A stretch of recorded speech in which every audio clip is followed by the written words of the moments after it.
चलिए आज जरा समझते हैं महात्मा गांधी की शैक्षिक क्रांति को। उनकी सोच सिर्फ किताबी ज्ञान तक ही सीमित नहीं थी, बल्कि एक ऐसी शिक्षा की थी जो इंसान को अंदर से पूरी तरह बदल दे। तो देखते हैं कि उनकी ये क्रांतिकारी सोच आखिर थी क्या।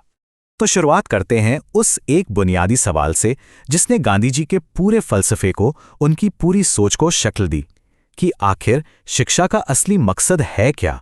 अब देखिए, ये स्लाइड एकदम साफ कर देती है कि असल में सोच का टकराव था कहाँ। एक तरफ थी ब्रिटिश प्रणाली जिसका मकसद था सिर्फ क्लर्क या कह लीजिए बाबू तैयार करना, और दूसरी तरफ थे गांधी जी जो एक पूरे इंसान को गढ़ना चाहते थे जिसका हर पहलू विकसित हो।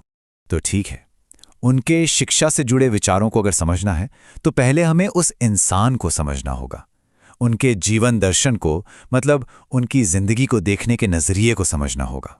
गांधी जी की जो परवरिश हुई, खास तौर पर उनकी मां पुतलीबाई का जो गहरा धार्मिक असर था, असल में वही उनके सारे विश्वासों की नींव बना।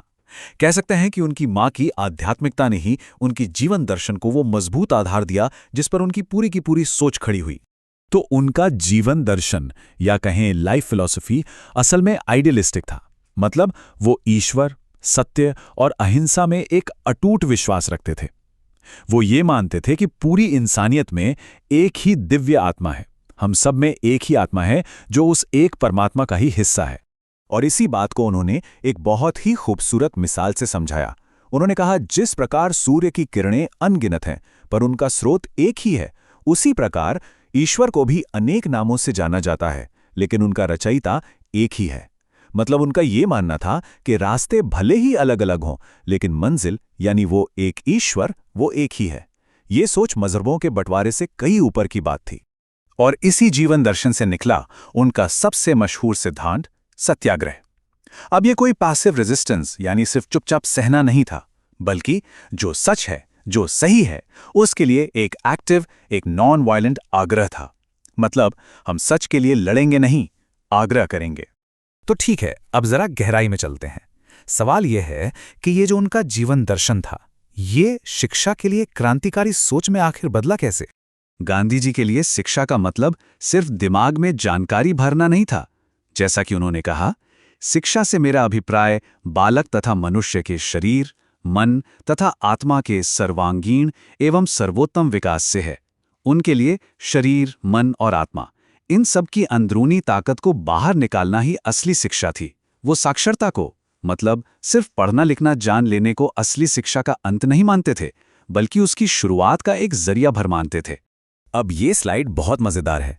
ये दिखाती है कि कैसे उन्होंने उस दौर के 3 Rs वाले औपनिवेशिक मॉडल को पूरी तरह से बदल दिया। वो 3 Rs थे, रीडिंग, राइटिंग और एरिथमेटिक, यानी पढ़ना, लिखना और हिसाब किताब। गांधी जी ने इसकी जगह दिए 3H, यानी हेड मतलब दिमाग, हार्ट मतलब दिल या चरित्र, और हैंड यानी हाथ मतलब हुनर। वो दिमागी विकास के साथ साथ एक अच्छे चरित्र और व्यवहारिक कौशल पर बहुत जोर देते थे। और उनका जो शिक्षा का दर्शन था वो किसी एक खांचे में बंधा हुआ नहीं था, बल्कि वो अलग अलग फिलॉसफीज का एक बहुत ही अनोखा संगम था। जैसा कि यहाँ हम देख सकते हैं, इसमें आदर्शवाद भी था, प्रकृतिवाद भी और प्रयोजनवाद भी।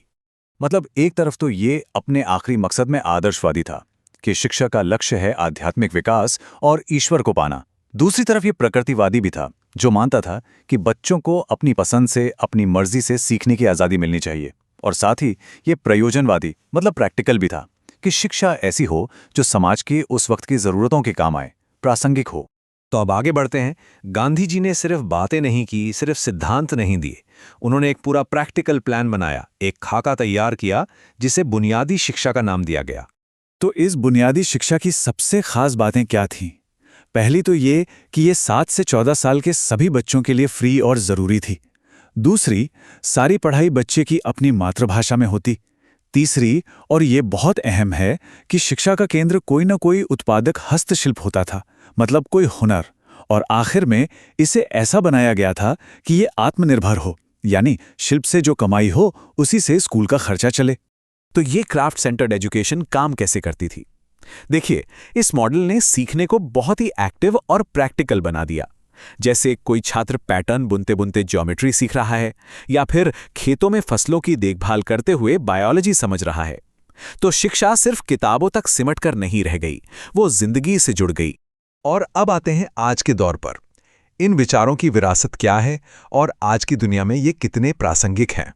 तो कुल मिलाकर सार ये है कि गांधी जी का नजरिया उस औपनिवेशिक सिस्टम का एक जबरदस्त जवाब था। वो एक ऐसी शिक्षा चाहते थे जो इंसान को बौद्धिक, नैतिक और व्यावहारिक यानी हर तरह से विकसित करे, ताकि एक आत्मनिर्भर इंसान और एक इंसाफ पसंद समाज बन सके। एक ऐसी शिक्षा जो गुलाम नहीं बल्कि आजाद बनाए। और ये हमें एक आखिरी सवाल पर लाकर छोड़ता है। आज का जमाना ऑटोमेशन और एआई का है। मशीनें वो काम कर रही हैं जो पहले दिमाग करता था। तो ऐसे में क्या गांधी जी का वो समग्र, वो होलिस्टिक नजरिया, जिसमें सिर, हृदय और हाथ तीनों पर जोर दिया गया, क्या वो सीखने के भविष्य के लिए पहले से कहीं ज्यादा जरूरी नहीं हो गया है?